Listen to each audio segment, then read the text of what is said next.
Olá amigos, hoje vamos conversar um pouquinho sobre um tema de grande interesse que é para a população masculina, que é o câncer da próstata. O câncer da próstata, no ranking mundial de todas as formas de câncer, ele ocupa o segundo lugar em incidência, perdendo apenas para o câncer de pele. Quando se fala em termos de mortalidade, o câncer de próstata também assume o segundo lugar, estando atrás apenas do câncer de pulmão.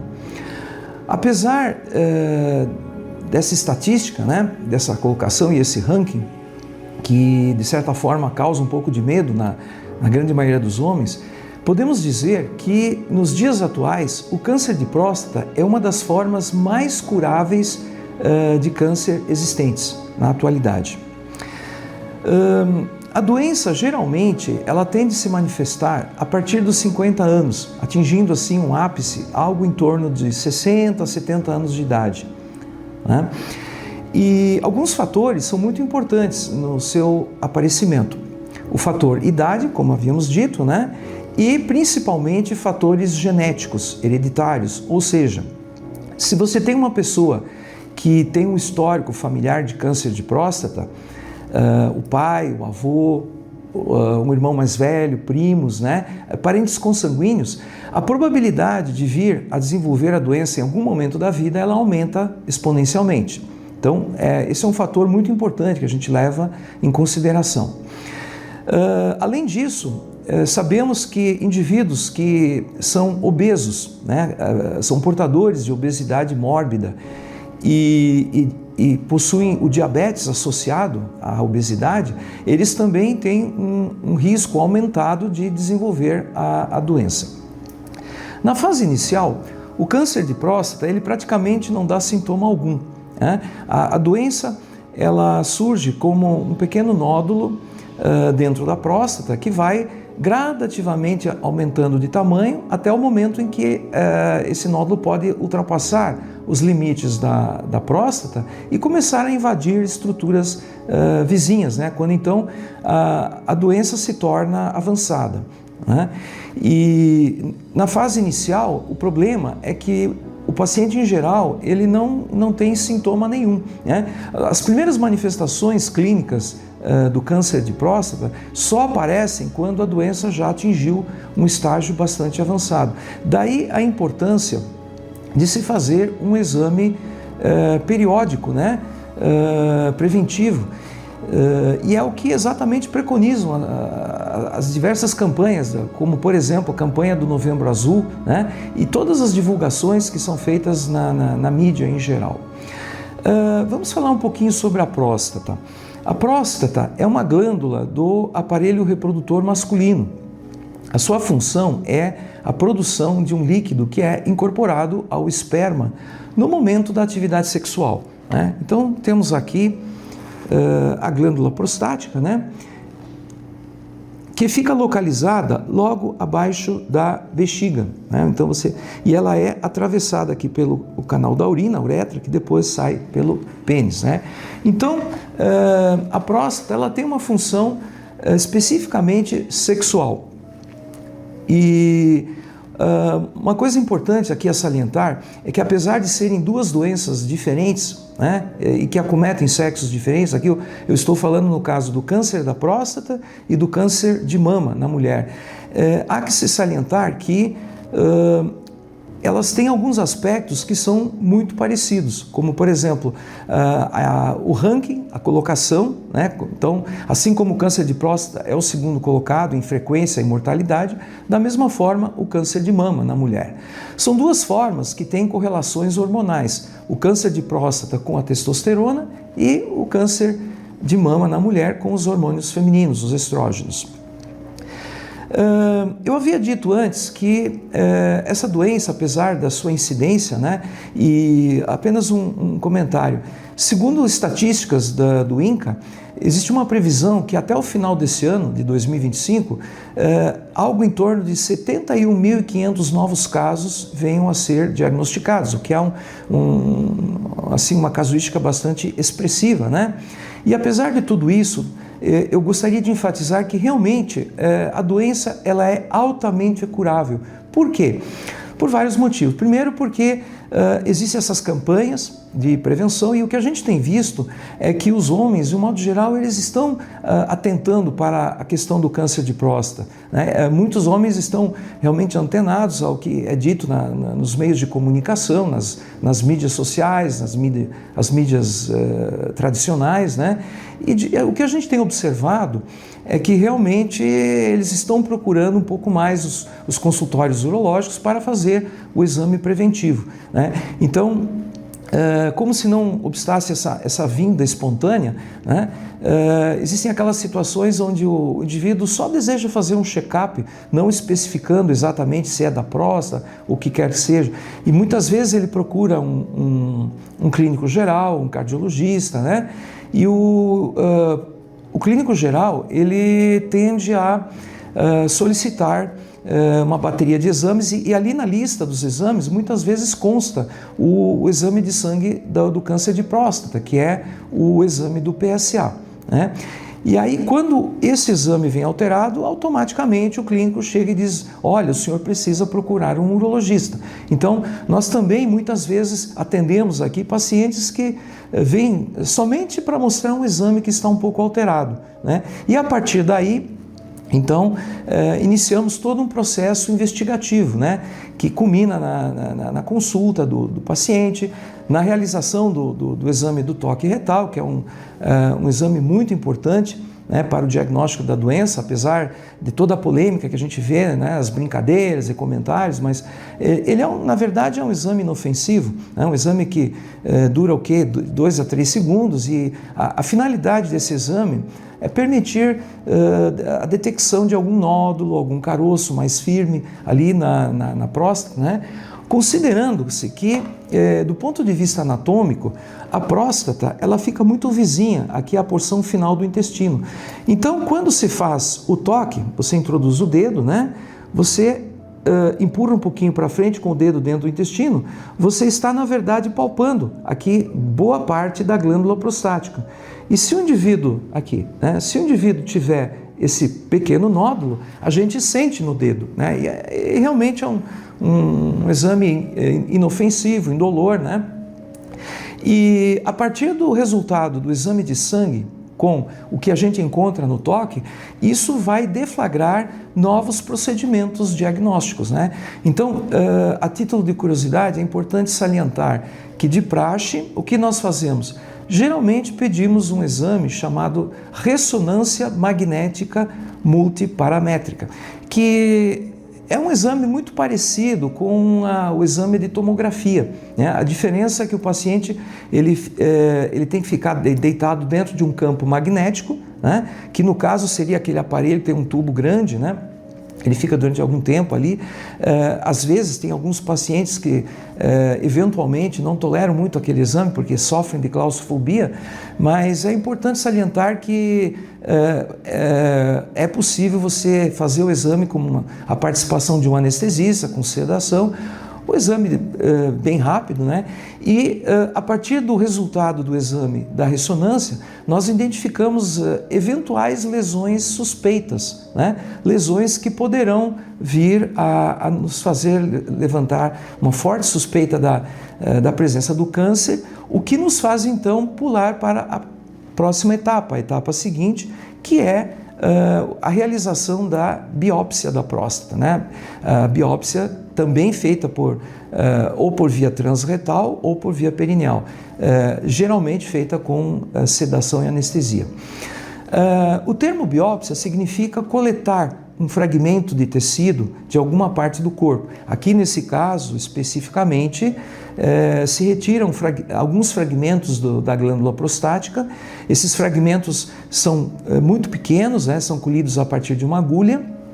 O material é condicionado num frasquinho com formol e encaminhado ao laboratório de patologia. E a partir daí é feito o diagnóstico definitivo e oficial, se esse paciente efetivamente tem o câncer ou não, né? Uma vez que for constatado a presença do câncer, geralmente vem a palavra adenocarcinoma no diagnóstico do exame de patologia. Isso quer dizer que realmente o paciente possui uma lesão maligna na próstata. E aí, o tratamento desse paciente irá depender do tamanho dessa lesão e o quanto de doença efetivamente existe. Como eu havia dito, na maioria das vezes nós encontramos pacientes com pequenas lesões dentro da próstata, né? São esses pacientes que não sentem absolutamente nada, que vieram pura e simplesmente para fazer um exame preventivo do câncer de próstata ou que foram encaminhados por um colega clínico geral, porque o seu exame de PSA estava alterado. E nós acabamos diagnosticando um câncer de próstata numa fase bem precoce. O que fazer a partir daí? Então, a partir daí é estabelecido um plano terapêutico, um plano de tratamento. Importante salientar que na fase inicial da doença, né, e felizmente é o que a gente acaba vendo na maioria das vezes, né, graças ao bom Deus, o tratamento ouro padrão para curar o indivíduo, livrá-lo do câncer, consiste essencialmente na remoção cirúrgica da glândula prostática, né? É simples assim. Você tem, por exemplo, um cesto, né, com frutas, vamos supor, pêssegos, ameixas, enfim, uma mais bonita que a outra dentro do cesto, mas você tem lá uma fruta que está assim com um sinal de que está um pouco degradada, vamos assim dizer, com evidências de podridão. O que você faz? Você vai lá e retira essa fruta para não contaminar o cesto inteiro. Então aqui funciona mais ou menos a mesma lógica. Se nós conseguirmos remover a glândula prostática por inteiro, junto com as vesículas seminais, nós efetivamente poderemos livrar o paciente de um foco de câncer. A partir do momento que se fala em cirurgia, muitos pacientes nessa hora, eles podem exibir algum grau de preocupação. Afinal de contas, você vai mexer num órgão que tem uma participação importantíssima na função sexual do indivíduo, né? Pois a função da próstata é a produção do esperma, do sêmen, né? E como vai ficar a situação sexual desse indivíduo após a realização da cirurgia? Tudo bem, ele vai ficar curado, mas e aí? Como será, né? Devemos dizer que alguma coisa realmente muda um pouco, né? Na verdade, não fica igual como era antes, né? Uma coisa que é fato que vai acontecer, né, é que esse indivíduo ele vai perder a função ejaculatória. Afinal, a glândula que produz o líquido do esperma, ela está contaminada pelo câncer e deve ser removida. Então, a função ejaculatória ela é efetivamente abolida, mas isso não significa que esse indivíduo perderá sua função sexual, apenas que no momento do prazer, do clímax, né, ou do orgasmo, ele não irá expelir o esperma, né? E sobre a questão do tratamento cirúrgico, muito importante salientar que houve um avanço tecnológico significativo, né, nos últimos anos, né? Nos primeiros tempos, né, nos primeiros momentos, se falava apenas em cirurgia tradicional, a prostatuvesiculectomia radical, prostatectomia radical aberta, que consistia numa cirurgia onde tradicionalmente se faz uma incisão, um corte na região do abdômen inferior, e todo o procedimento é feito de forma tradicional, né? Por mais habilitado seja o cirurgião e por mais hábeis que sejam as suas mãos durante o ato operatório, infelizmente esse procedimento muitas vezes ele não garante efetivamente, em todos os casos, a preservação da função sexual, né? Então, era muito comum você, às vezes, evidenciar pacientes que saíam curados da doença, né, com uma boa recuperação geral após terem feito a cirurgia tradicional aberta, mas com algum prejuízo significativo na questão sexual, demandando tratamentos de recuperação quanto a essa questão, né? Muitas vezes com a necessidade de um implante cirúrgico de próteses penianas.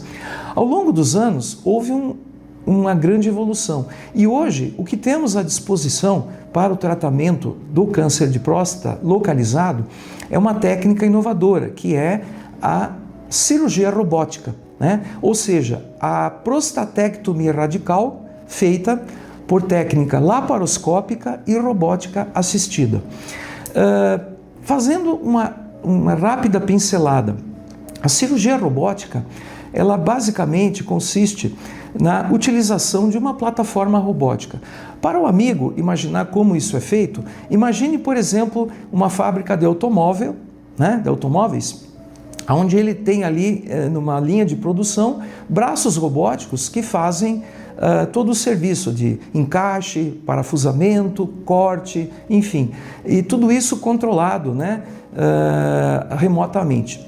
No caso da cirurgia robótica, o que temos normalmente é o paciente deitado na mesa, né? Junto dele há um médico assistente que controla a atuação dos braços robóticos, e você tem ali uma plataforma com braços robóticos. Esses braços robóticos, eles têm acoplado a si instrumentos cirúrgicos, né? E esses instrumentos são inseridos na parede abdominal, na cavidade abdominal do paciente, através de portais que são os trocárteres laparoscópicos, né? E ao lado do paciente você tem um console onde fica o cirurgião, né? O cirurgião fica confortavelmente sentado nesse console, né? E ele está ali observando um visor como se fosse um microscópio ali acoplado, né? E ele tem comandos de mão, né? Os chamados master controls, né? Que ele manipula com as mãos, com os dedos, e graças a um dos portais da robótica existe uma câmera acoplada. Essa câmera permite filmar dentro da cavidade abdominal, né, e transmite essa imagem para o cirurgião. E o cirurgião do console, ele enxerga ali o sítio operatório, ele dispõe de técnicas que a plataforma oferece, por exemplo, técnica de zoom, imagem em 3D, como se fosse uma imagem real de cirurgia, só que num campo fechado. E ali no console, ele simula os movimentos cirúrgicos que serão reproduzidos dentro do paciente. Então vai ali uma tesoura, uma pinça, um porta-agulha, né? E esses movimentos, eles são muito precisos, né? Eles são completamente ausentes de tremores, né? E eles obedecem ao comando do cirurgião, né? Fazendo exatamente aquilo que tem que ser feito. E graças a técnicas de zoom, a imagem em 3D, a qualidade da imagem, né? Eu consigo aproximar a imagem de uma tal forma a evidenciar com nitidez aonde corre, por exemplo, um determinado nervo, um determinado vaso sanguíneo, podendo então preservar essa estrutura com muita delicadeza, com muito cuidado, sabendo que esse feixe nervoso, esse vaso, né, esse complexo venoso, ele é crucial para a preservação tanto da potência do homem quanto da sua continência urinária. A cirurgia robótica, ela efetivamente revolucionou o tratamento do câncer de próstata, porque é uma cirurgia que dispensa grandes cortes, né? É uma cirurgia assim, de um grau de avanço tecnológico impressionante. O paciente, por exemplo, faz a cirurgia no dia, no outro dia ele recebe alta, né? Ele consegue caminhar, se alimentar, né? A recuperação ela é muito rápida, e o que nós temos visto, de um modo geral, é que a técnica robótica, ela permite realmente preservar com maior chance de sucesso a função sexual do homem após a cirurgia, né? E a continência urinária. A única coisa que infelizmente não é possível preservar, como eu havia dito, realmente é a ejaculação, né? Porque afinal a ejaculação depende da próstata e a próstata é um órgão que precisa ser removido.